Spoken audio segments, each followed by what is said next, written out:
দিনটা চলে যায় 12 তারিখে। এদিন ছিল আমাদের শিক্ষানীর পড়ার ব্যাচের ফেয়ারওয়েল। আমাদেরই ফেয়ারওয়েল, পাশাপাশি স্যারেরও ফেয়ারওয়েল বলা যেতে পারে, কারণ সূত্র ধরে খবর এসেছে যে এই ঘরটার সাথে যেমন আমাদের সম্পর্ক শেষ হয়ে যাচ্ছে, ঠিক তেমন স্যারেরও এই ঘরটার সাথে সম্পর্ক শেষ হয়ে আসছে। কারণ এই ঘরটাতে স্যারও আর কোনোদিন পড়াতে আসবেন না। অন্য জায়গায় পোস্টিং নেওয়ার কারণে স্যার হয়তো আর এখানে এসে পড়াতে পারবেন না। যাই হোক, সবার মনে তো কিছুটা দুঃখ রয়েছে, কিন্তু তারপরেও সবাই হাসি খুশি মজা করে যাচ্ছি, কারণ এখনো পর্যন্ত বুকে সাহস আছে যে আর একটা দিন এখানে পড়তে আসতে পারবো। ক্যামেরা অন হয়েছে আর আমার বন্ধু বান্ধবীদের পোজ দেওয়া হবে না, এটা তো হতেই পারেন। এখানে সবাই ক্যান মারছিল বসে বসে। ক্যামেরা অফ করার পর উমা দেখি এখানে মৌবর্ণ জয়শ্রীকে আইলাইনার পরিয়ে দিচ্ছে। এত সুন্দর একটা মোমেন্ট আমি ক্যাপচার করবো না, এটা হতেই পারে না। আমি আর দীপ্তি এখানে একটু ক্যান মেরে নিচ্ছিলাম, তবে ক্যান মারতে মারতে দেখলাম স্নেহা ওখানে গান করছে। তোমরাও শুনে নাও ওর গান।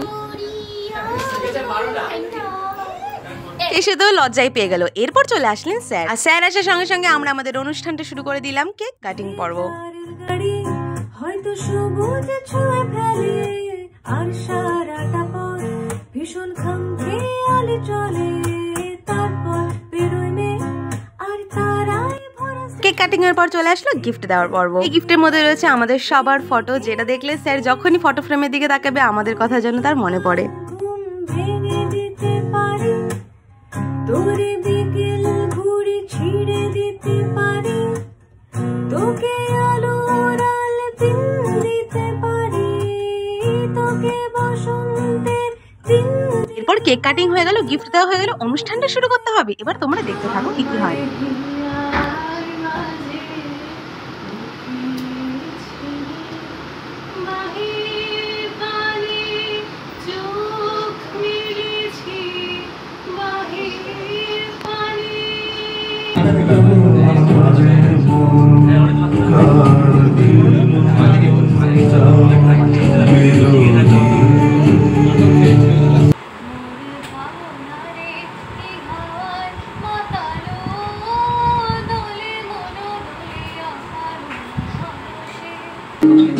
কালো জলে কুচলা কালে ডুবলো সনাতা, আইজ সারানা কাল সারানা পাই যে